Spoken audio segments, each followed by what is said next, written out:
Como 2 minutos, 3 minutos. Gente, yo me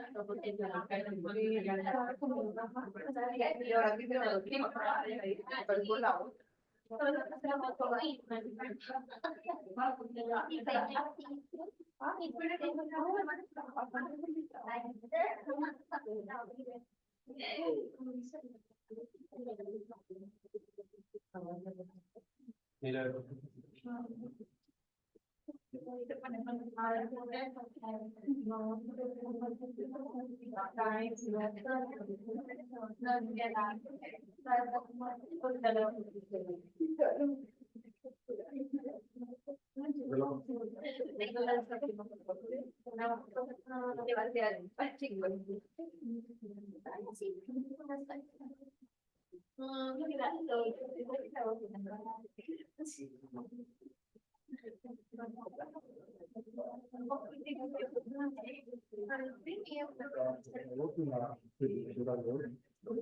la fecha.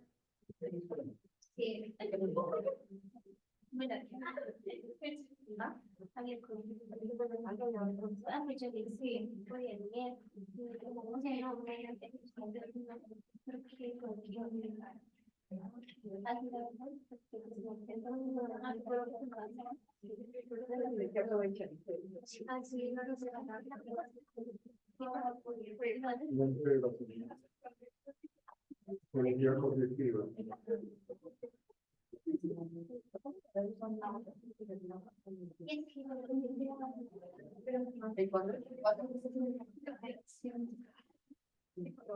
Señoritas, ven tú, quiero que te hagas acá adelante, si eres tan amable.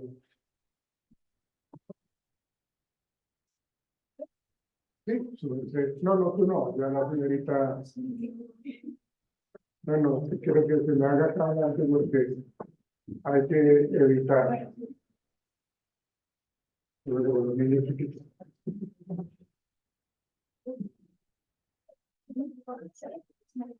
Y pues a un hombre y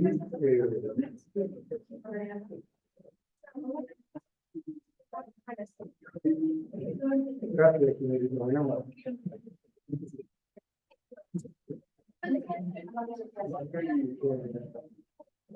Celular. Y lo rotas, por favor.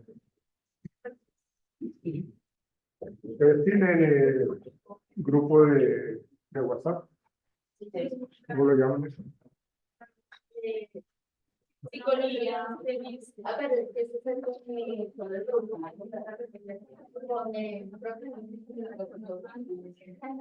Pero ustedes tienen el grupo para todas las actitudes. Agregan, por favor, para discutir.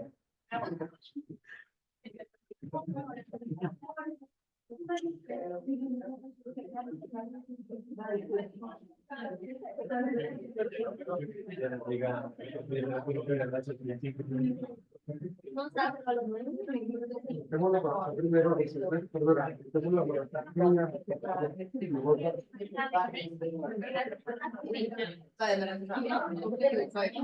Yo paro ahí, pero no, ya yo cogí el papel de mañana.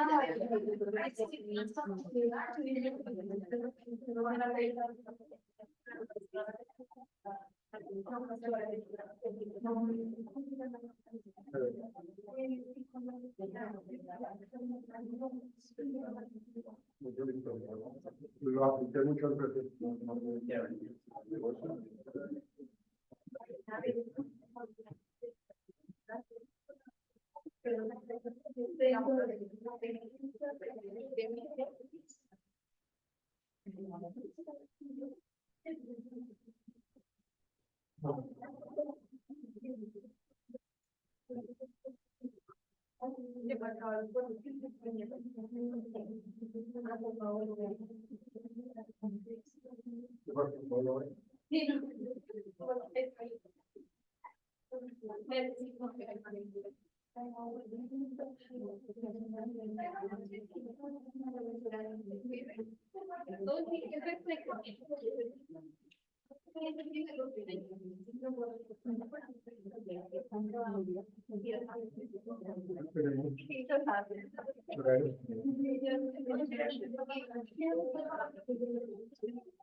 Bueno, comencemos, por favor. Ahí hay una hojita que se está rotando para que hagan su anotación de asistencia en la sesión de hoy, porque no me han entregado listas. Entonces, para que por favor se anoten y la roten y tienen que llegar acá, por favor. Bueno, tengo que pedirles de antemano disculpas y quiero pedirles un favor. Normalmente yo lo que hago es poner en silenciador mi celular, ¿sí? Pero por el cargo que yo tengo acá en la universidad, me requieren muchísimo para reuniones de los directivos. Ayer, estando en clase, me timbró el celular como unas 30 veces y todo el mundo pues me estaba buscando porque teníamos una reunión con rectoría. Entonces, cuando yo llegué allá a la reunión, pues uno de los directivos me dijo que yo porque no contestaba el celular, pues, que estoy en clase y necesito pues estar con los estudiantes muy concentrados, pero usted no se puede incomunicar de las actividades de las reuniones que se tengan acá porque son supremamente necesarias ciertas personas en esas reuniones porque posiblemente haya cuestiones de disciplinarios, de matoneos, de intentos de suicidio, y usted como es el director de bienestar tiene que estar ahí. Entonces, me exigieron de que yo tenía que estar con el celular, pues, que suene, pues, activo, ¿no? Entonces, si suena el teléfono y sé que es de acá a la universidad, pues, tengo que contestar. Si son llamadas que igual no conozco, pues simplemente lo que hago es colocarle, pues, como el vibrador, ¿no? Porque pues estamos en clase. Entonces quiero de antemano pedirles excusas por eso, porque yo no me gusta que las clases se interrumpan de esa manera. Pero me gané una vaciada ayer por eso. Bien, muchachos, entonces comencemos nuestro trasegar en este tema de la psicología cognitiva. Ustedes recuerdan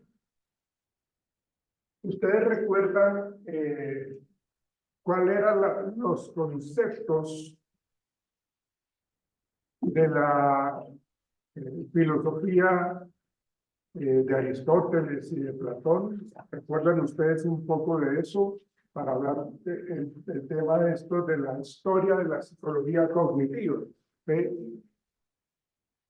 Pues realmente en esa historia de la Grecia antigua, pues realmente pues la cognición no estaba pensada, valga la similitud, en estos teóricos como Aristóteles o Platón. Para esta época, pues obviamente lo que les llamaba la atención a ellos era como el alma, el espíritu, pero lo veían de una manera supremamente básica, ¿no? Bueno, muy básica para la época, ¿no? Para ellos era supremamente importante. No quiero que se estén revolcando ellos allá en su tumba por lo que yo estoy diciendo. ¿Sí? Pero realmente era algo pues muy básico, pues porque hoy día la ciencia, la psicología ha avanzado y de hecho nos hemos logrado como ciencia, nosotros no somos una pseudociencia. Quiero que tengan claro eso, que nosotros como ciencia somos parte de un método científico, ¿sí? Somos parte de lo que tiene que ver con lo medible, lo cuantificable, lo observable, ¿sí? Y todos nuestros antepasados científicos de la psicología nos han preparado el camino para hacer nosotros hoy día ciencia. No somos pseudociencia, como sí lo puede ser un poco la cartomancia y todo este tipo de cosas que realmente son aspectos muy ligados a que no hay evidencias empíricas científicas soportadas por eso. Por eso inclusive, aquí me hago un paréntesis, por eso inclusive cuando hablamos nosotros de las pruebas psicológicas, que por ahí vi una que es totalmente estandarizada, quiere decir de que nosotros hemos hecho una serie de aplicaciones de estudios científicos para poder decir, esta prueba psicológica es válida, es confiable y se puede aplicar. Hay un gran dilema, y para las personas que les gusta un poco las pruebas proyectivas, ustedes han escuchado hablar de las pruebas proyectivas, ¿no? Sí. ¿Cuáles conocemos?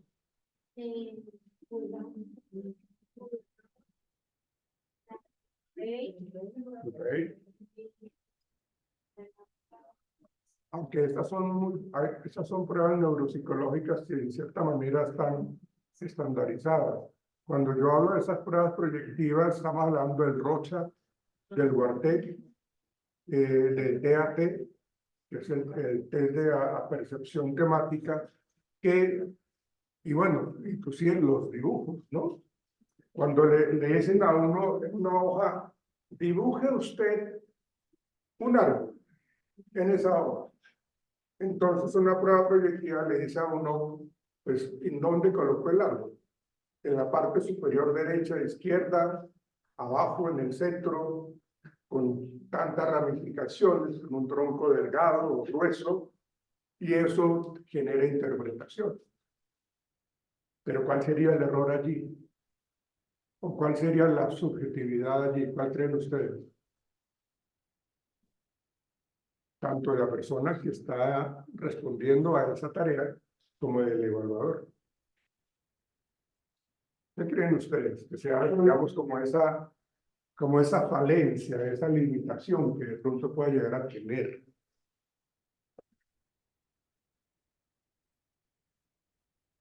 Acuérdense que nosotros somos seres humanos emocionales, ¿no? Y al ser emocionales, nosotros no todo el tiempo estamos tristes, no todo el tiempo estamos de mal genio, no todo el tiempo estamos alegres. Hay días buenos, regulares y malos. Entonces, si yo te coloco a ti a que me hagas un árbol o una familia, un paisaje, va a influir muchísimo tu estado de ánimo. Y eso ya sesga la información, ya sesga la respuesta. Entonces, todo eso hace que las pruebas proyectivas de pronto tengan un sesgo de error mucho más amplio, ¿sí? Porque no estamos controlando, como sí lo controlan los cuestionarios o las pruebas estandarizadas, como el MMPI, el 16PF, el EPI, el WISE, el WIS, ¿sí? Entonces, todas esas pruebas sí están totalmente estandarizadas y probadas hasta lo más pequeño. Las pruebas proyectivas, ¿no? Entonces, eso genera cierto sesgo. Entonces, cuando nosotros, retomando un poco a ese pasado, pues no había, digamos, toda esa estudio científico que tenemos ahora. Entonces, por eso se centraban únicamente en el alma, en el espíritu, en cómo el ser humano estaba viviendo su vida de acuerdo a lo que se vivía también en esa época. Entonces, para entrar un poco en esa historia, para entrar en esa historia, perdonen, esto es lo que nosotros tenemos que tener en cuenta, ¿sí? Esas raíces, pues obviamente toda ciencia tiene que tener unas raíces que realmente son importantes para el objeto de estudio que nos acompaña ahora en este módulo, que es la psicología cognitiva, ¿sí? De hecho, cuando hablemos nosotros del conductismo, ¿sí? Vamos a mirar cuáles son estas fortalezas y cuáles vamos a mirar cuáles son esas debilidades. Entonces, en ese proceso antes de Cristo se estudió la mente, pues obviamente como estructura biológica, ¿sí? Pero no se hablaba como esos procesos internos del ser humano. O sea, no lo había, ¿sí? Y además de que posiblemente en alguna época, de esa época, de pronto habían una serie de hierbas que hacían de que la gente, pues en su época, se pegaron sus viajecitos, ¿sí? Entonces, bajo esas condiciones, pues obviamente tenían una serie de alucinaciones y entonces como que tenían en cuenta, pues como todo eso como parte de la cognición, pero aquí lo llamaban como ese estudio de la mente. Y el alma humana estaba prácticamente asociada a la razón, al espíritu y al apetito. Eso es lo que planteaba en su época este filósofo, ¿sí? Platón, y le daba pues muchísima relevancia a esas tres partes del alma. Entonces fíjense cómo se estaría hablando de un contexto muy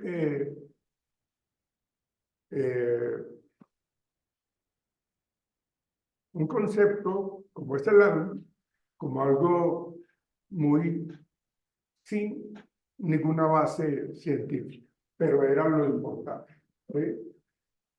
Y posteriormente, Aristóteles generó pues como un poco la importancia de la percepción, la memoria y el razonamiento del ser humano, ¿sí?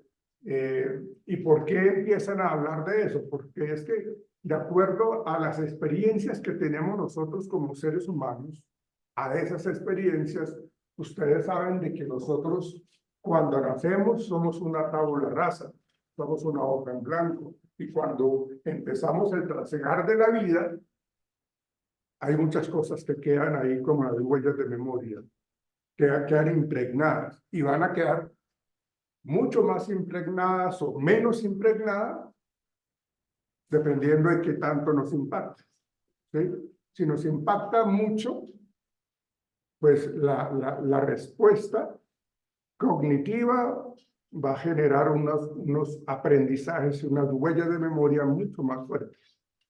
Pero si es una situación que realmente no me impactó, pues sí, quedan por allí guardadas en esa cajita de memoria, pero no nos impactó fuertemente, ¿sí? Entonces, le damos, o Aristóteles le da en su momento, la importancia a cómo percibimos, cómo guardamos, o sea, y todo ese proceso que hoy día pues también se maneja como ese racionamiento, ¿no? Entonces, si yo estoy viviendo una situación difícil, o yo tuve una serie aparte que en esa época pues, se le da mucha importancia a la parte espiritual, a la parte de la parte de religión, de esos credos, digámoslo así.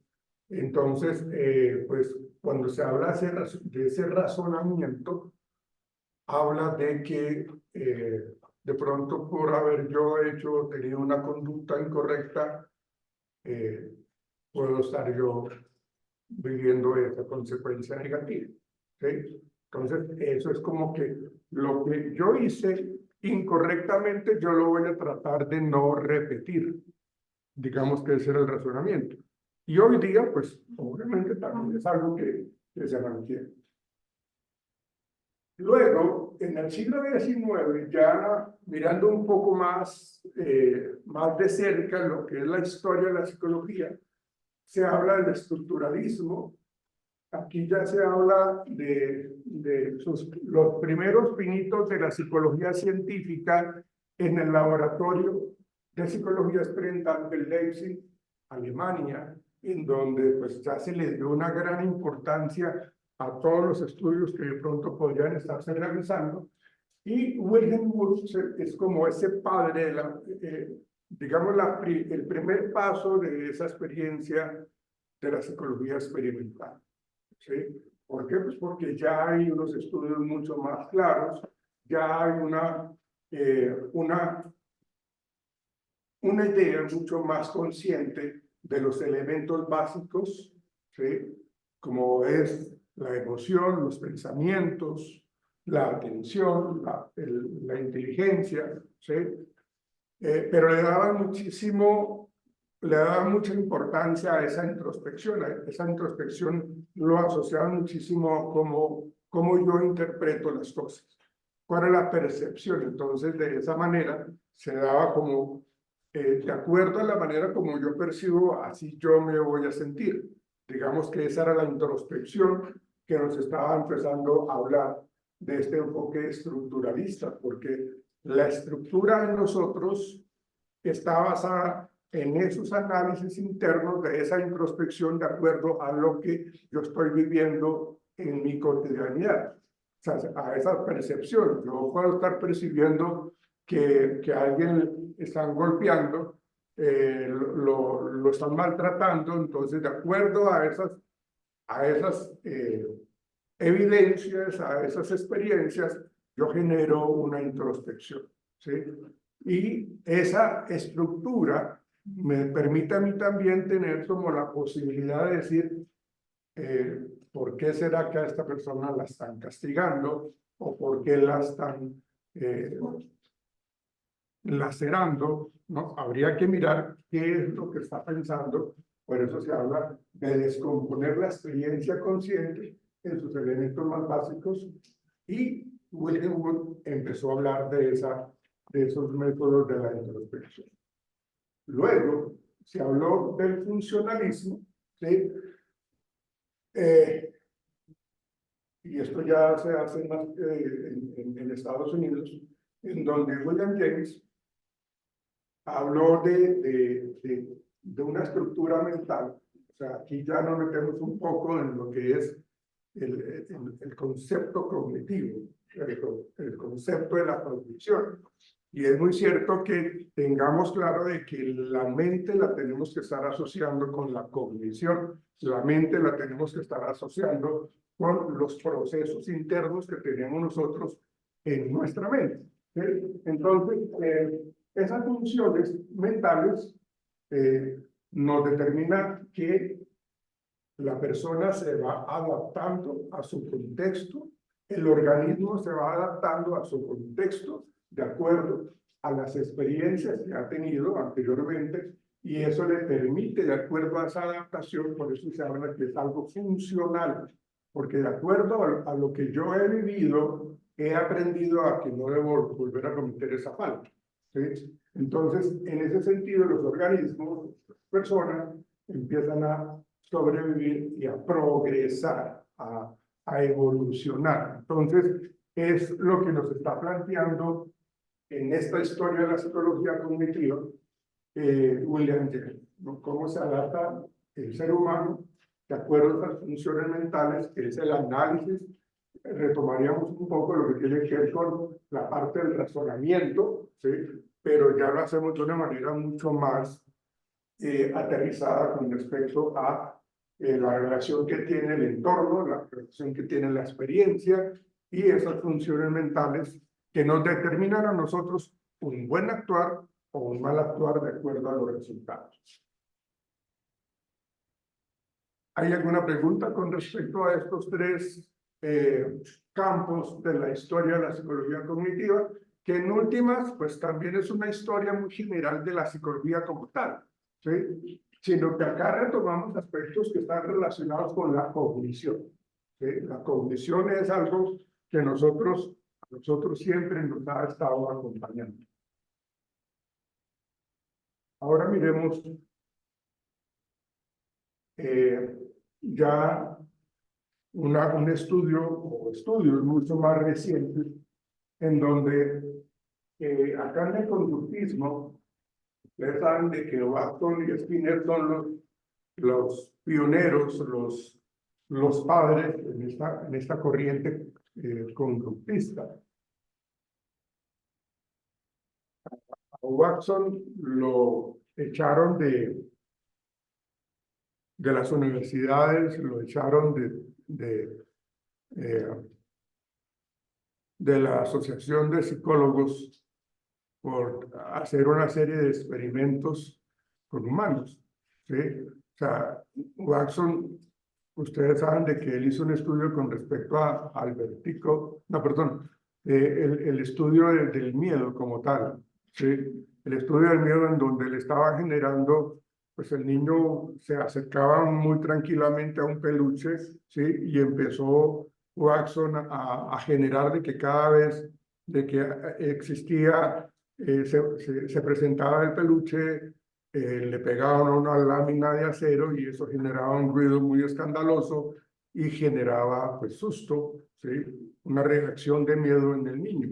Entonces, a él lo cuestionaron porque cogió a este niño como chivo expiatorio para demostrar todo lo que es el proceso de aprendizaje del miedo, ¿sí? Entonces, ¿por qué tenía que coger a un niño? Si normalmente lo que se hacía en los laboratorios de la psicología experimental era trabajar con las raticas, ¿sí? Pero ¿por qué lo trabajó con seres humanos?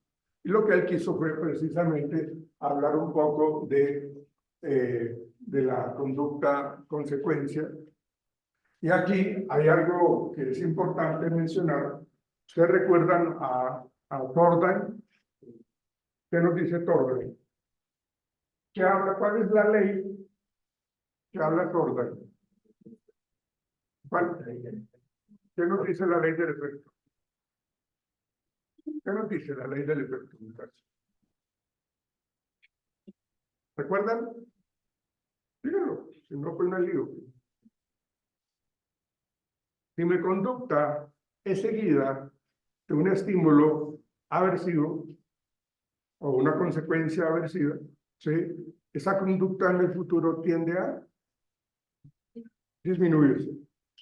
Si mi conducta es seguida por un evento placentero, esa conducta en el futuro tiende a incrementarse, ¿sí? Esa es la famosa ley del efecto que nos plantea Thorndike, ¿sí? Entonces, digamos, o sea, Skinner siempre se le ha dado como el punto de partida para lo que es el conductismo, pero la verdad, esto que es la ley del efecto planteado por Thorndike antes de Skinner, yo creo que Skinner plagió la idea de Thorndike, ¿sí? Lo que pasa es que Skinner pues, hizo un poco más de experimentos con respecto a la conducta humana. Y bueno, entonces empezó a dársele una gran importancia a esa relación de estímulo-respuesta. Estímulo-respuesta. Y eso predominó por mucho tiempo. Y de hecho, todavía, el conductismo es utilizado en contextos laborales, contextos judiciales o penitenciarios, contextos académicos, ¿sí? Porque la conducta siempre es tenida en cuenta de acuerdo a su consecuencia, ¿sí? Y eso lo vemos todos los días. Si yo voy caminando perdón, yo voy manejando mi carro y entonces resulta que me paso un semáforo en rojo, entonces mi conducta inadecuada fue cruzar un semáforo en rojo. Mi consecuencia es de que me paró el policía y me colocó una multa. Esa multa costó como 480,000 pesos. ¿Sí? Entonces yo recibí el aversivo. ¿Sí? Conducta, consecuencia. ¿Sí? El estímulo es, en este caso es pasarme el semáforo en rojo, ¿cierto? Mi respuesta es, bueno, el estímulo del semáforo, la respuesta es cruzarlo. ¿Sí? Entonces eso me generó una consecuencia. Entonces, Skinner ya habló entonces de unos procesos internos que ya seguramente ustedes ya lo tienen muy claro con respecto a los estudios que inicialmente hizo Iván Pavlov con su condicionamiento clásico y Skinner después con su condicionamiento operante. ¿Recuerdan el clásico? Tenemos un estímulo incondicionado que genera una respuesta incondicionada. En el caso de los perros, con respecto a la salivación, el estímulo incondicionado es la comida, según Pablo, y la respuesta incondicionada es la saliva o la salivación. ¿Sí? ¿Pero por qué saliva el perro? Porque tiene hambre. Una de las condiciones claras que siempre colocó Iván Pavlov antes de sus experimentos es que el animal tiene que estar deprivado de alimentos. O sea, no puede, o sea, si yo le doy de comer antes de hacer el experimento, el perro va a estar saciado. Va a tener lo que se llama psicológicamente la saciación. Y en esa saciación, pues el perrito va a hacer cualquier otra cosa menos que salivar al ver la carne. Se va a acicalar, va a dormir, va a dar vueltas, ¿cierto? Pero no me va a salivar. Para que el perrito salivara, tenía que colocarlo en una condición de privación de alimentos. Tenía que deprivarlo 1 o 2 días, ¿sí? Algo cruel, pero pues obviamente para generar la salivación y presentarle la comida para que inmediatamente el perrito salivara, pues tenía que tener hambre. Y eso es otro, ¿sí? Entonces, se le empezó a colocar al perrito un estímulo neutro. ¿Cuál era el estímulo neutro? La campana, ¿cierto? O una luz, ¿no? Pero solamente la campana no producía esto. O sea, no la producía, pues porque el perrito no asociaba absolutamente nada. Pero después, Pavlov lo que hizo fue presentarle de una manera contingente es seguida en el tiempo, ¿sí? Que tenga continuidad. Entonces, el perrito lo que hace es establecer la asociación, que ahí es donde se habla del condicionamiento clásico, porque el secreto del condicionamiento clásico es la continuidad de los estímulos. La contingencia, se presenta uno, inmediatamente el otro. Durante muchas veces se presenta uno y el otro, el uno y el otro. Entonces, este estímulo neutro, que es el sonido de la campana o es la luz, cualquiera de los dos, ¿sí? Se va a convertir en un estímulo condicionado después de varias asociaciones entre estos dos, perdón, entre el estímulo incondicionado con el estímulo neutro. Este estímulo neutro se convirtió en el estímulo condicionado para generar una respuesta condicionada. ¿Sí? Y aquí estamos hablando entonces del estudio del comportamiento observable. ¿Sí? Entonces, acuérdense de que para nosotros los conductistas, lo que es observable, medible y cuantificable es válido. Fíjense que acá no estamos hablando de absolutamente nada que intermedia entre eso. O sea que nosotros somos máquinas, seres que no piensan. Entonces, como el conductismo fue algo que predominó durante muchos años, y se trabajó muchísimo en las empresas, como les digo, cuando se hablaba de los diferentes programas de reforzamiento, cuando se habla del programa de economía de fichas, ustedes recuerdan los programas de reforzamiento que nos planteaba Skinner, que se habla de programa de razonamiento fijo, programa de razonamiento variable, programa de intervalo fijo, programa de intervalo variable, del castigo positivo, del castigo negativo, ¿sí? Entonces, él empezó a jugar con todo eso. Entonces, pues, lo hizo con la famosa caja de Skinner, en donde en cuestión en un entorno de laboratorio, el hombre controlaba la conducta de la rata, ¿sí?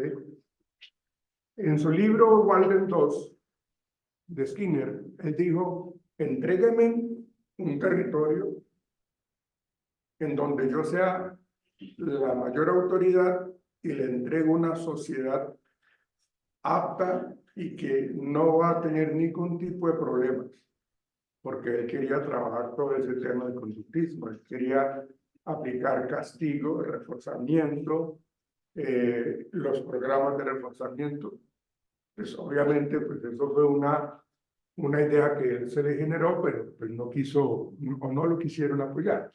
Porque aunque él tenía la razón, le dijo, no, pero ¿cómo va usted a acoger a las personas como si fueran robots que no están, digámoslo así, pensando?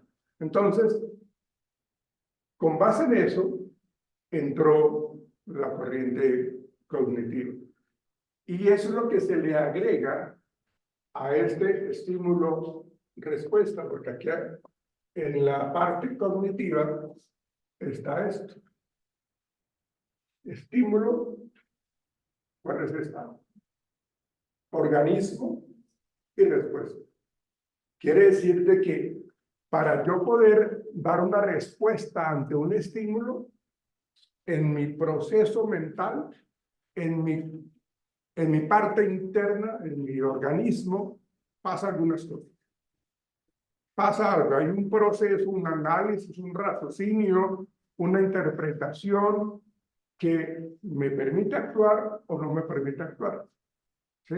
Entonces, yo no soy una rata de laboratorio. Yo tengo procesos internos, procesos emocionales que hacen de que yo pueda responder o no pueda responder. Y en todo este tema el organismo empieza a darle cabida a la parte cognitiva, a la psicología cognitiva. Entonces, después de que el conductismo radical fue algo supremamente poderoso, aunque lo sigue siendo, ¿sí? Se le dio importancia a todos estos procesos mentales internos, como la percepción, la memoria, el pensamiento y el lenguaje. ¿El pensamiento es una conducta o no? Dígame sí o dígame no. ¿Por qué? ¿Por qué sí? ¿Por qué no? Dígame, muchachos. Bueno, sí es válido, pero es una conducta no observable, ¿sí? Que es lo que se llama privada, ¿sí? El pensamiento es una conducta no observable, que es lo que llaman o llamaríamos como en su época se llamaba como esa introspección, ¿sí? Pero el pensamiento es una conducta encubierta, ¿sí? Esa conducta, esos procesos internos que yo tengo allí para luego ya tomar una decisión, ¿sí? Y ahí es cuando de pronto se mete un poco el psicoanálisis cuando habla de la estructura de la personalidad con el ello, el yo y el superyo, ¿sí? En donde pues está ahí la parte salvaje, la que lo invita a uno a actuar de una manera agresiva, ¿sí? Es el ello, ¿sí? Y el superyo es la parte como buena. Acuérdense de ustedes esas caricaturas en donde salen los muñequitos y acá al lado izquierdo está el angelito y acá al lado hombre derecho está el diablo, ¿sí? Eso es claro, o sea, esas caricaturas de Disney tienen mucho componente de la estructura de personalidad de Freud, ¿sí? En donde está lo correcto y está lo incorrecto. Entonces, en esos procesos internos o privados que dice el compañero, están esos pensamientos encubiertos, ¿sí? Y esos pensamientos encubiertos están matizados con la cultura, con el contexto, con la familia, porque de acuerdo a mis experiencias, yo voy a tener unas respuestas adaptativas o no. Si yo tengo una crianza en donde mis padres son totalmente castigadores, son supremamente cuadriculados, son obsesivos compulsivos, entonces yo aprendo de ese tipo de conducta, ¿sí? Entonces ya voy a desarrollar seguramente también una conducta o un trastorno, un TOC, ¿sí? Entonces realmente la influencia que tiene el conductismo y la parte, o sea, el cognitivo o el cognitivismo no es que descarte lo conductual. O sea, lo que pasa es que se agrega y le dice, vea, nosotros no somos solamente máquinas, también tenemos emociones, pensamientos, sentimientos, estructuras de pensamiento en donde nos permiten tomar decisiones, ¿sí? Entonces, ahí vemos nosotros cómo todas esas experiencias de laboratorio con las ratas, cuando nosotros queríamos generar conductas controladas, y por eso les explicaba yo ahorita que es lo que nosotros podemos medir, observar, cuantificar y medir, ¿sí? Bueno, entonces digamos que esto fue un poco más cercano a nuestra época, ¿sí? Skinner estuvo acá en Colombia, más o menos como en el 92, acá. Estuvo acá en Colombia. Él murió, no recuerdo el año en que él falleció, pero él estuvo acá en Colombia, invitado por la Conrad para hablar una serie de temas con respecto, porque ustedes saben que la Conrad es conductista radical, ¿sí? Entonces, ya después de eso, pues, en la parte cognitiva se habla de unos procesos que están ya muy ligados a la teoría de las comunicaciones, a la teoría de lo que tiene que ver con la inteligencia artificial, los procesos internos, los computadores, ¿sí? Mire cómo hemos avanzado. Hemos avanzado de una manera abismal con respecto a lo que ya nos ha, y lo hablábamos nosotros ayer, nos alivia un poco lo que tiene que ver con lo que tenemos que tener en cuenta como lo que tenemos en cuenta con respecto a la parte analítica que nosotros tenemos o bien desarrollado o no tan desarrollado. Me refiero a que con tanto avance tecnológico, con tantas cuestiones que hemos avanzado con la inteligencia artificial, pues a nosotros nos ha favorecido, pero también nos ha perjudicado en muchas cosas. Porque antes teníamos que tener unos procesamientos de información mucho más ágiles y mucho más completos para poder generar resultados. Ahora el computador hace eso por nosotros, ahora el celular hace eso por nosotros. Entonces, hemos avanzado, pero nos ha quitado un gran terreno con respecto a la capacidad. para solución de problemas, para la toma de decisiones, porque todos no lo hacen ya, ¿sí? Entonces, hemos avanzado tanto que seguramente con el paso de los años, muchos años, seguramente nuestra capacidad intelectual puede estar muy avanzada, pero también muy, o sea, ahí sí nos estaríamos convirtiendo como muy autómatas, porque todas las máquinas lo hacen por nosotros, ¿sí? Hay una película que habla muchísimo de ese tema, del poder que tiene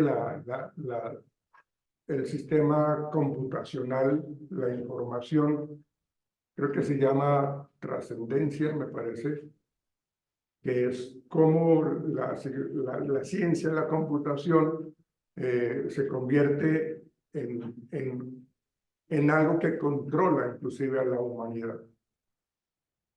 Y nosotros no estamos preparados para eso. La verdad, digamos que el ser humano lo que trata de hacer es colocar las cosas para nuestro propio bienestar, para nuestra seguridad y muchas cosas positivas. Pero al ver que la ciencia, la tecnología, la computación, la inteligencia artificial ha avanzado, creemos que nos va a quitar terreno. Y es cierto, ¿sí? Pero todo lo que se alimenta el sistema computacional y todos estos temas, se supone que es para el bien de nosotros. De hecho, las teorías humanísticas, como lo plantea Carl Rogers, como lo plantea Abraham Maslow, se dice que el ser humano viene a este mundo a vivir una vida plena, ayudarnos los unos a los otros. Pero resulta que eso no lo hemos tenido tan claro, porque nosotros somos muy pilosos para construir la bomba atómica, para generar armamentismo, para derrotarnos y acabarnos a nosotros. Entonces, ¿dónde está esa teoría humanista? ¿Sí? Pero se ha perdido eso precisamente porque el ser humano tiene la capacidad para doblegar a los demás y quiere tener el poder sobre los demás. Entonces, ¿dónde está la teoría de la equidad de Adam? ¿Sí? No la tenemos.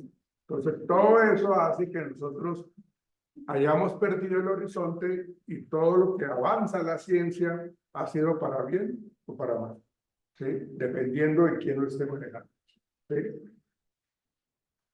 Entonces, aquí hay otro, metiéndonos un poco en la psicología de la Gestalt, ¿sí? En donde habla del estudio de la percepción humana y el funcionamiento de la mente. La Gestalt es esa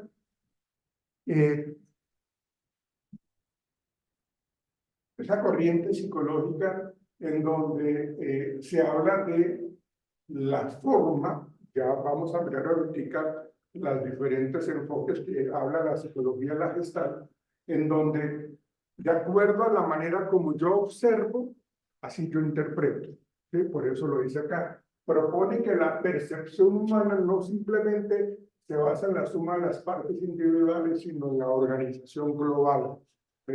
O sea, no lo hacemos de una manera individualizada o aparte, no, lo hacemos de una manera, en donde sumamos las partes, ¿sí? Y lo observamos de una manera global. Ya lo vamos a mirar más adelante. Pero pues esta psicología la Gestalt ya, fíjense que ya se habla de una percepción humana, ¿sí? Si yo les pregunto a ustedes, señoritas, caballeros, cuando hablamos de la percepción, ¿a quién hacemos referencia? Bueno, explícame un poco más, esos procesos básicos. No, pero complétala.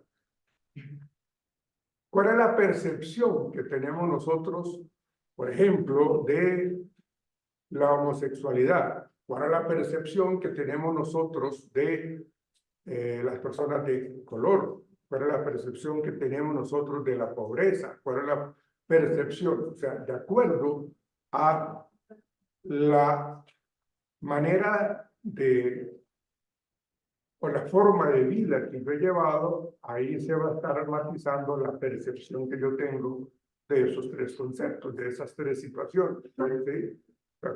De acuerdo a lo que me enseñaron mis padres, a lo que yo viví, a mis experiencias. Entonces, ahí estamos hablando de eso. ¿Sí? Pero ya vamos a mirar esa la palabra o la corriente psicológica de la Gestalt. ¿Sí? Miremosla entonces. Ustedes ven claramente la imagen ahí, ¿no? ¿Qué vemos ahí en esa imagen? Sí. Exactamente. ¿Sí? Nosotros tenemos, que ahorita lo vamos a mirar, nosotros, para mirar, aquí está el ejemplo clarísimo de la psicología de la Gestalt, porque nosotros lo que hacemos es mirar el todo, y luego cuando nos damos cuenta, cuando hay personas que de pronto no identifican el gorila, o no identifican el león, o la leona, ¿sí? Entonces, digamos que en mi estructura mental, yo solamente veo el árbol. Esta es la percepción que yo tengo. Hay otras personas que sí ven a los dos animales. ¿Sí? Cuando la persona que antes no veía ni al gorila ni a la leona, y ya logra verlos en su esquema mental, en su esquema de pensamiento, ya no los puede erradicar. Ya quedan ahí instaurados ahí. O sea, ya puedo yo voltear a mirar, puedo dejar de ver por un tiempo y volteo a mirar la imagen y los veo. Entonces ya se generó, diría la psicología de la Gestalt, ya se generó el análisis del todo, la suma de sus partes y ya no las separo. ¿Sí? Ya logro ver lo que me muestra en su totalidad. Entonces, acá nos dice que estudia cómo percibimos e interpretamos la realidad a través de la organización y la estructuración de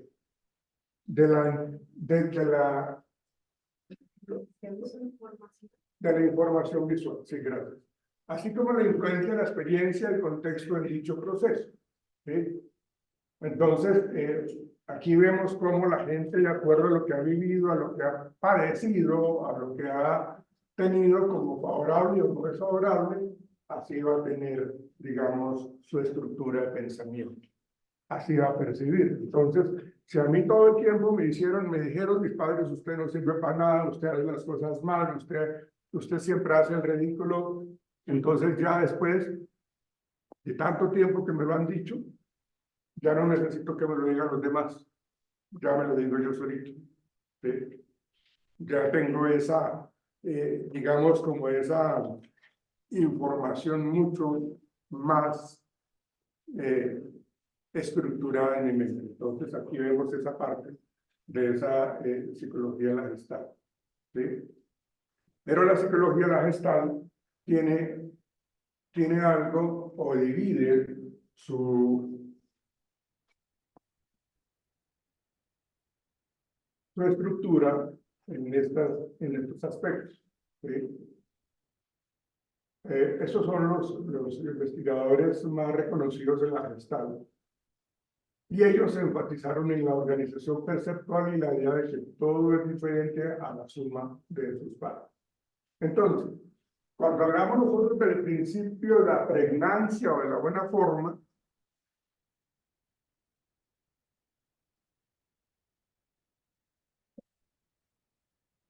se los voy a adelantar acá.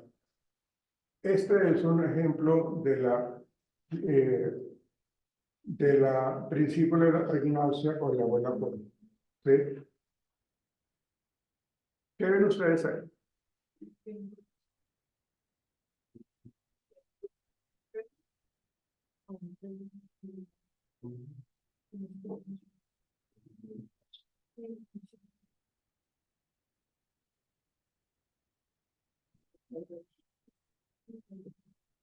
Miren, no se compliquen.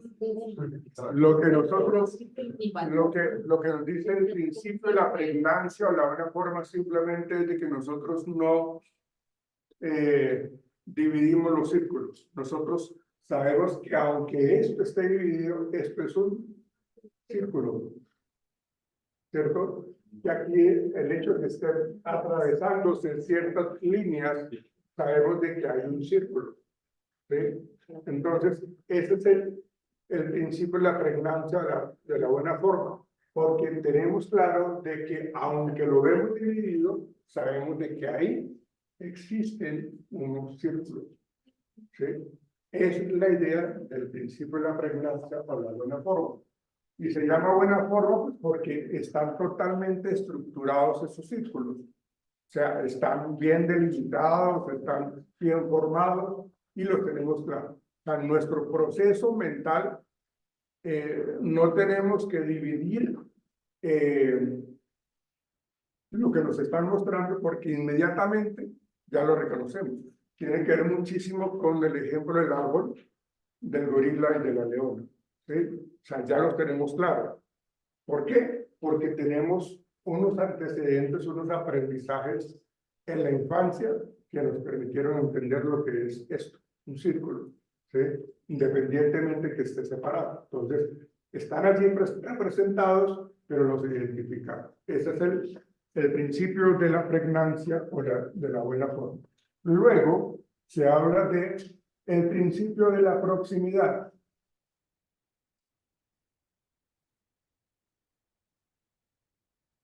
Este es el principio de la proximidad.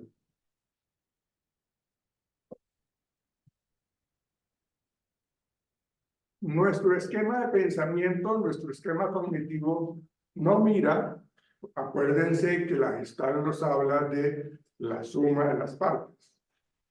Observamos un todo. Y acá nosotros lo que vemos en ese principio, esa ley de la proximidad nos dice de que nosotros al ver esos círculos cercanos ya lo vemos como algo que está continuo, que está cerca y que lo identificamos. No vamos a responder como que veo un círculo, otro círculo, sino que vemos una gran cantidad de círculos cercanos. Y ese es el principio de la proximidad. Es algo supremamente básico, pero en últimas es lo que nos está explicando este principio gestáltico, ¿sí? El principio de la proximidad.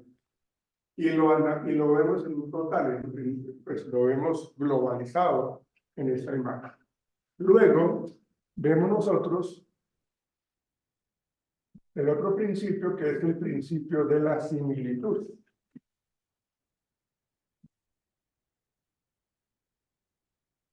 Y es este. El principio de la similitud es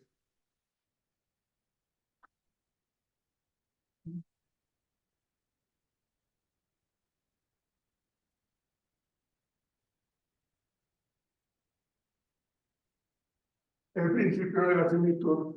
¿Cuál creen ustedes que sea ahí en esa imagen?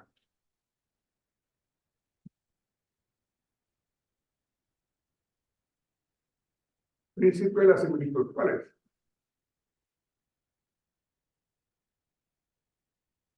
Díganlo, o sea,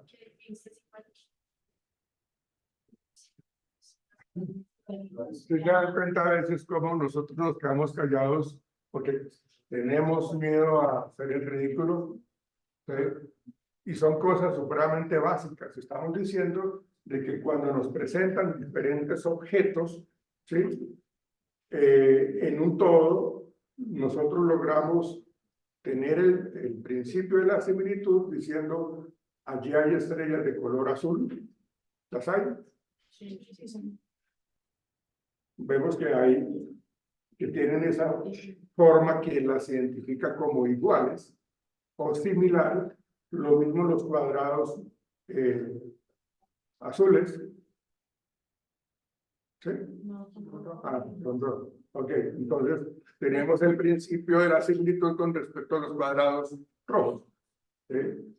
Tenemos unos triángulos de color rosa y los apartamos. Si yo le digo a un niño, sepárame por favor los círculos, los triángulos, las estrellas, los cuadrados, se esperaría que los separe. ¿Sí? ¿Por qué? Pues porque los está generando en similitud. Bueno, y bueno, los círculos amarillos. ¿Sí? ¿Cuál de esos es el que más se presenta? ¿Seguro? Ah, ya lo vi. Exactamente. Exactamente. Sí. Bien.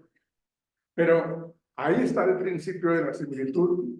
Y si ustedes se han dado cuenta, ustedes están procesando información allí. En cada pregunta que yo les hago a ustedes generan análisis y generan resultados. Cuando ustedes generan resultados, ustedes expresan lo que interpretaron, lo que observaron, de acuerdo a su análisis. ¿Sí? Entonces, ahí estamos hablando de este concepto de la cognición, de todo el proceso, niñas, de todo ese proceso de la respuesta que en mi mente, en mi proceso se está presentando. ¿Sí? ¿Cuál sería este?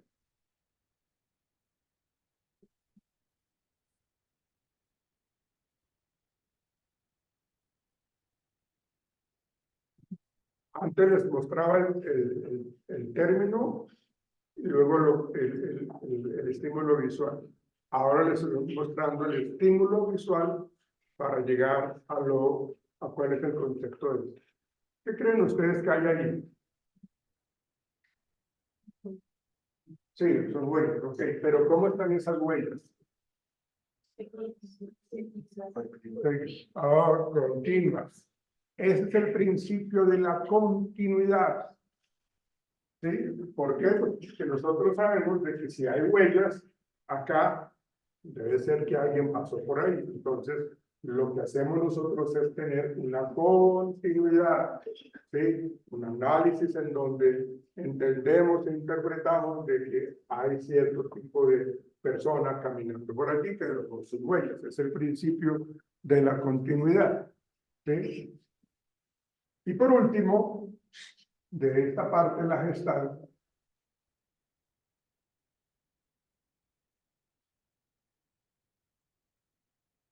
¿qué debemos hacer?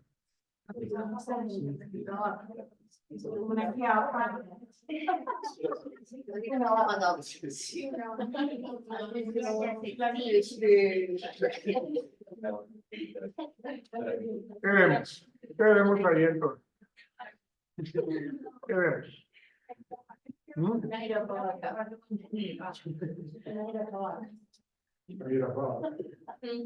¿Ustedes vieron esta película, no?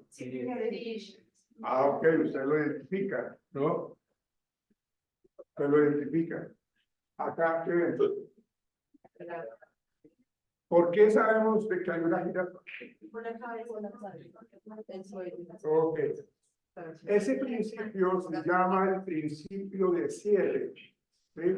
Porque así tengamos esas manchas, nosotros seguimos como la continuidad y vamos cerrando, o sea, nuestro esquema cognitivo, nuestro proceso cognitivo nos dice, esto es una jirafa, ¿sí? Esto es una jirafa. Entonces, acá lo que hacemos es hacer el cierre de que, o sea, la jirafa no está así como un ¿cómo se llama esto?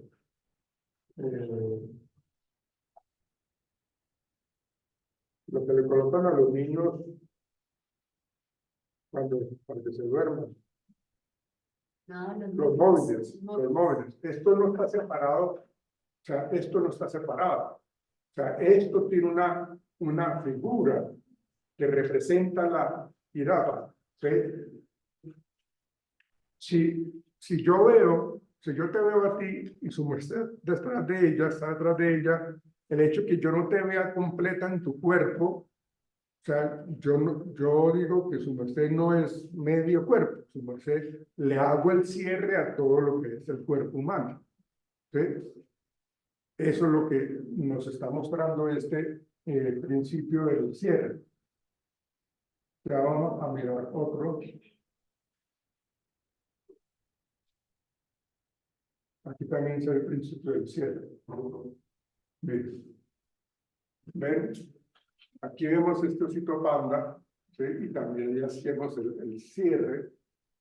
Aquí cerramos, ¿sí? Acá cerramos, acá cerramos. Y identificamos que esto es un oso panda, ¿sí? Y ese sería la ley del cierre como tal.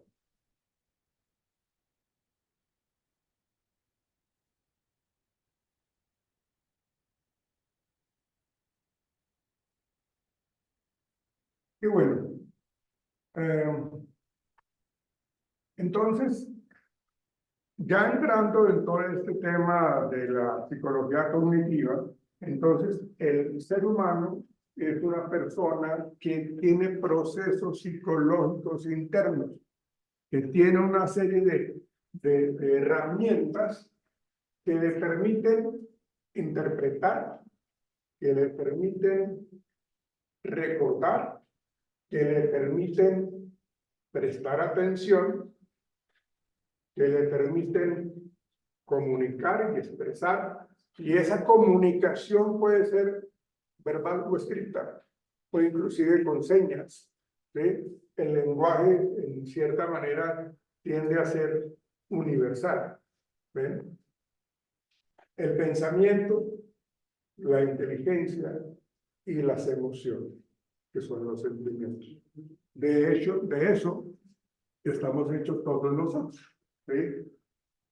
Y en muchas de estos procesos psicológicos, pues están una serie de dificultades, problemas que se presentan en nosotros los seres humanos, cuando tenemos, por ejemplo, problemas psiquiátricos, mi percepción se distorsiona, ¿sí? Cuando tenemos problemas de memoria, por ejemplo, cuando tenemos un accidente de tránsito, ya hablaremos de los diferentes tipos de amnesia, ¿sí? La atención, cuando de pronto tengo dificultades que tienen que ver con el déficit atencional, con más la hiperactividad. Entonces, cuando nosotros no tenemos la atención, hay una teoría que es la teoría del valor de Prema, ¿sí? La teoría del valor de Prema está muy relacionada con la atención, ¿sí? Si yo le coloco a un niño dos estímulos, yo le muestro un cuaderno lleno de letras y le muestro un cuaderno lleno de figuras, de imágenes. El niño escoge cuál, el de imagen, ¿sí? Es decir, que le va a prestar mayor atención de acuerdo a lo que se demoró haciendo viendo el libro de imágenes. Entonces, Prema dice que la teoría del valor de Prema dice que el sujeto le dará mayor valor a lo que más le gusta. ¿Y cómo se mide ese valor? En el tiempo que yo le dedico a lo que me gusta. Por eso a los niños les gusta muchísimo jugar Xbox, ¿sí? Y se dedican muchísimo a eso. Entonces, a mayor tiempo en una sola actividad es porque le da mucho valor, ¿sí? Y a menor tiempo quiere decir de que no le estoy dando mucho valor. Entonces, cuando yo no le doy mucho valor, seguramente mi proceso de atención es muy corto. Es muy corto. Por eso hoy día los aprendizajes que se dan en las escuelas, en los colegios, requieren de ser muy constructivista, muy de hacer las cosas, de hacer para poder aprender. Esa es la atención. Bueno, y acá su lenguaje, ya que hablamos de un factor biológico, digamos, de los problemas de nacimiento que puede estar generando, como el paladar hendido, ¿sí? O el tartamudeo, o sea, la manera como nosotros comunicamos, pues hacemos uso del lenguaje. Inclusive las personas que son sordomudas, entonces, ¿cómo hacen para aprender a comunicarse? ¿Sí?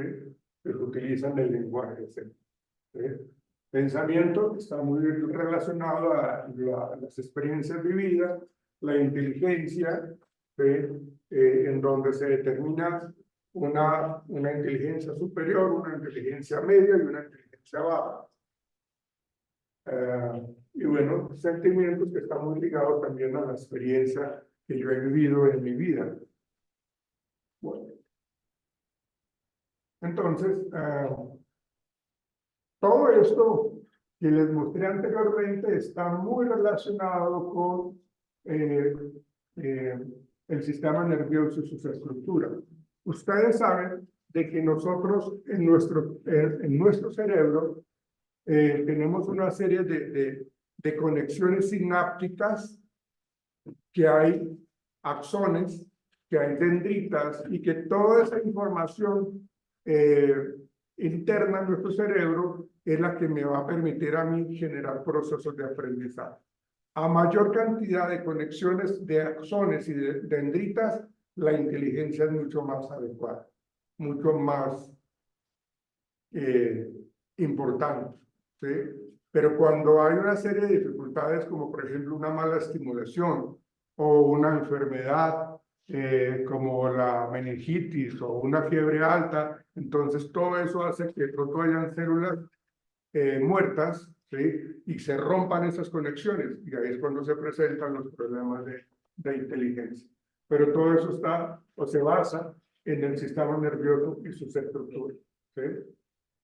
Entonces dice que estos procesos psicológicos se comprenden en el marco más global de la forma de vida que ha vivido la persona, la especie, su estructura biológica. Nosotros tenemos un proceso biológico desde el momento de la concepción hasta el momento del nacimiento. Y todo es un proceso que se debe de llevar a cabo sin interrumpir.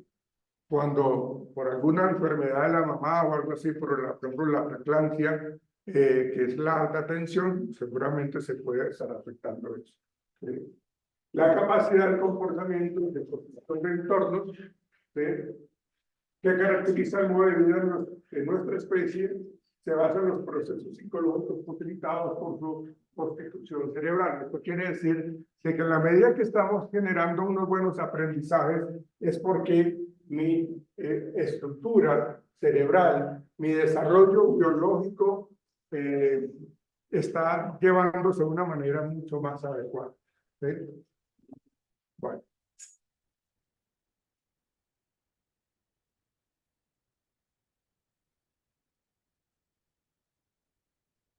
Ok, entonces, aquí lo que queremos mirar un poco es los procesos cognitivos, que ya los miraremos más en detalle. Digamos que esto es lo que yo quiero como hablarlo así a grandes rasgos ahorita, ¿sí?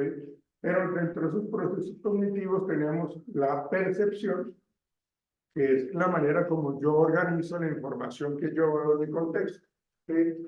Entonces, aquí yo les coloco esta imagen y nos hacemos una idea.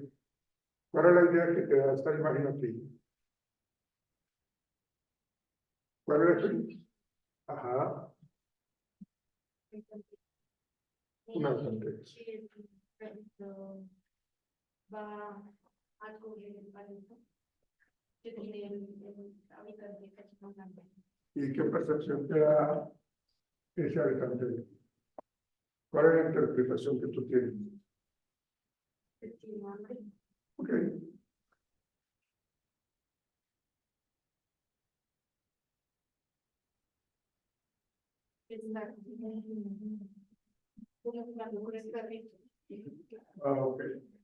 ¿Alguien ha tenido una experiencia traumática con un habitante de calle? Sí. ¿Sí? Vale. ¿Cuál tú dices? Que lo apuñalaron y otro fue que cayó encima de otro. ¿En la misma situación? ¿O momentos diferentes? El último fue ya otra cosa. en el Museo del Oro, Sí. están muchos números que hicimos marrón. Ah, Y una pelea. Y la otra era chiquitico, tenía mis 12, 13 años, y como que me alistaba con sustancias, y después de otro más, yo me la hacía una baja. Y yo escribí y al ratito me la en la hoja del piso. Claramente era el piso. ya, ok. En la primera experiencia que cuentas fue más accidental, porque caíste encima de un habitante de calle Sí. casualmente. O sea, Sí, eso fue. no, por estar jugando el gordo. Sí, ya fue pero fue como que de susto, porque Pero el susto del habitante de calle, o de los dos, según yo. ya, dos porque Sí, claro. uno que cae y uno que tiene como un estigma Sí. de las personas violentas. Peligrosa. Sí, claro. Ok. Y de pronto me hubiera sacado una lata. Y con la anterior, ese tipo cuando era más chiquitito. Sí. Como que esta parte me- Ok. Y entonces, qué te da esa imagen? Pues es como más amistad o y también, no sé, y también como el rebusque el más que no, porque dice un letrerito, pues ya como un rebusque. Y ahí, y ese se ve más o menos que los que vemos acá en Colombia. Pero más o menos lo que vemos acá en Colombia. O sea, se ve como yo en percepción lo veo como alguien borracho. O alguien así que no. O sea, pero sí, como ya dice que está con un servicio, no tiene su hobby de prestigio.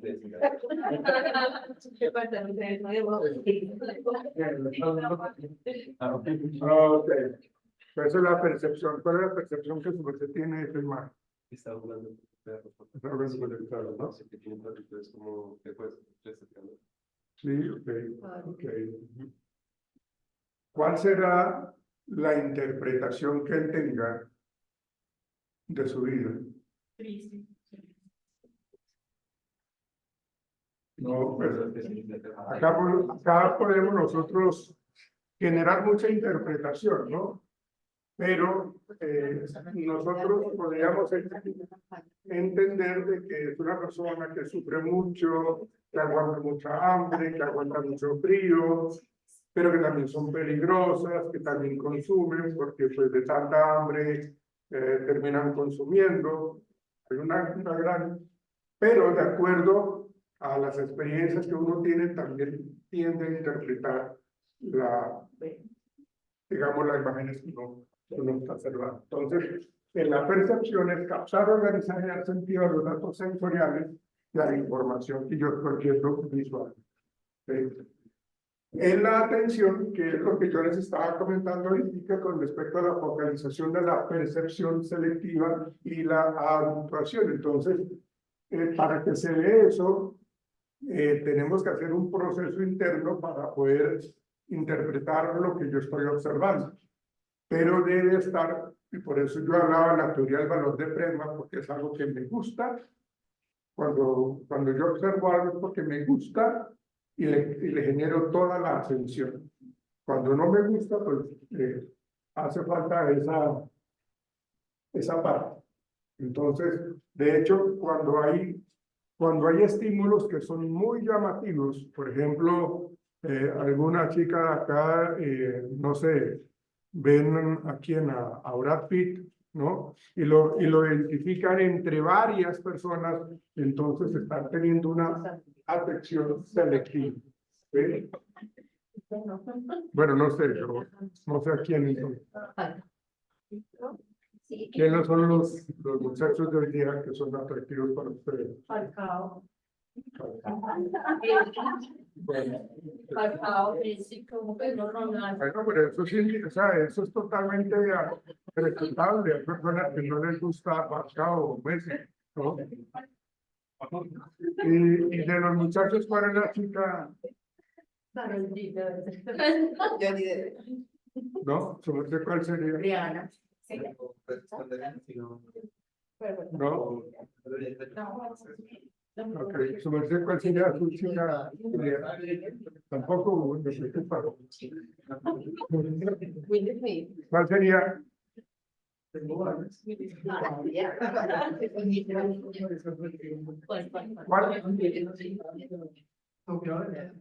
Sofía Vergara. Ok. ¿Su merced? ¿no? Entonces,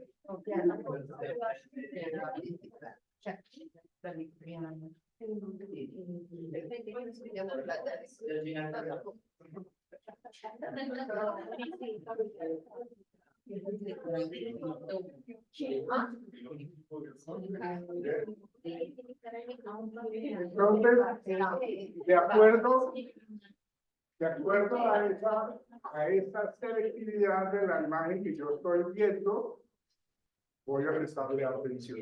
¿Sí? Y entonces aquí, cuando tenemos esto, y esto pasa muchísimo cuando hay cosas novedosas. Cuando hay cosas novedosas, la gente les gusta muchísimo. Entonces, la canción esta de Luis Fonsi, Despacito, ¿sí? Impactó muchísimo, pero muchísimo. Mucho. Eso generó unos ingresos económicos para él enormes. Y todo el mundo la escuchábamos por donde íbamos.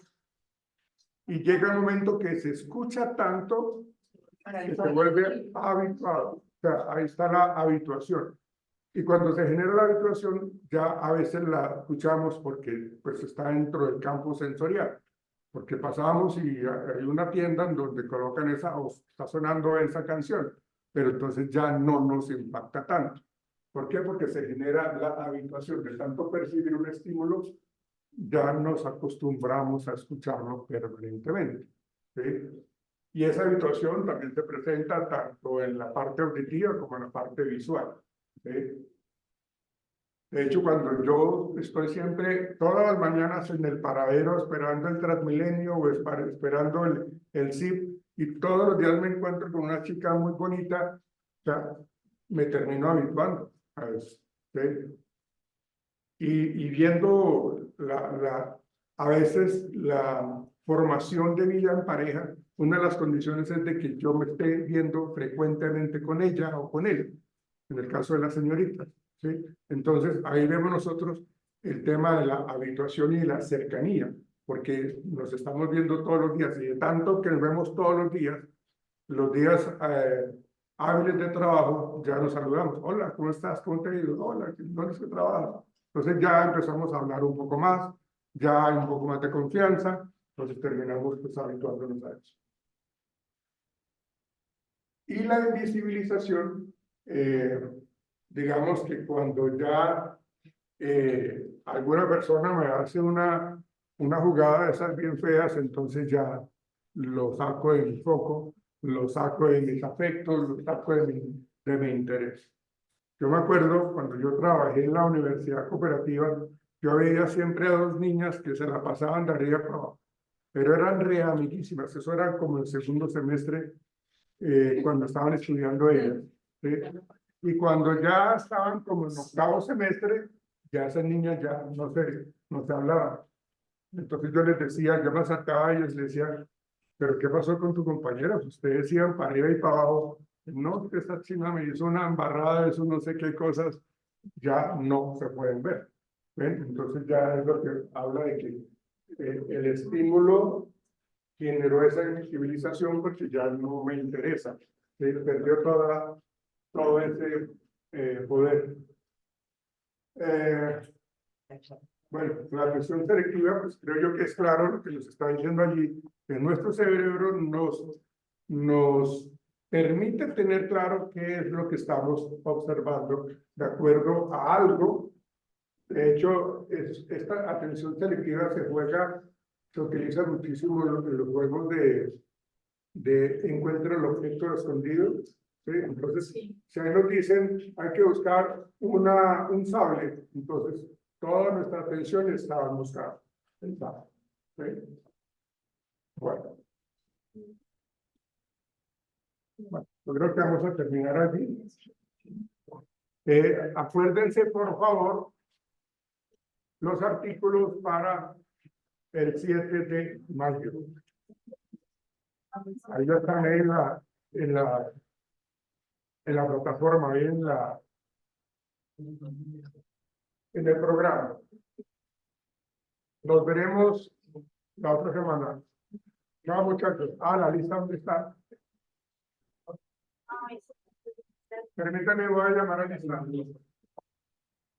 Adriana Vargas, Yo. Karen Sofía, Jessica Caroline, Ana Lisset, Zaira, Presente. Andrés Leonardo. ¿Qué dice acá?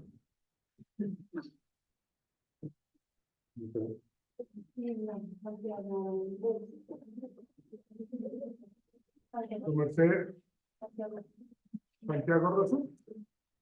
Hasta no se reconoce la ley.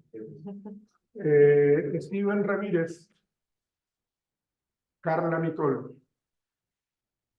Elisa Joliet, su merced. Luisa Fernanda, Sara Valentina, Emily Natalia, Karen Valentina,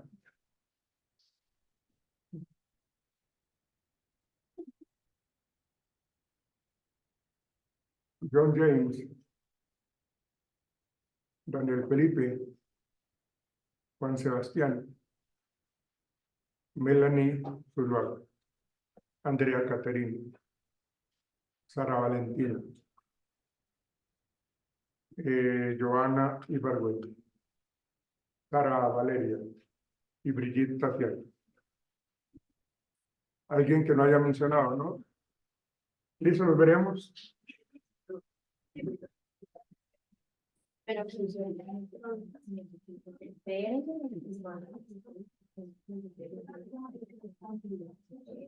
No hay que.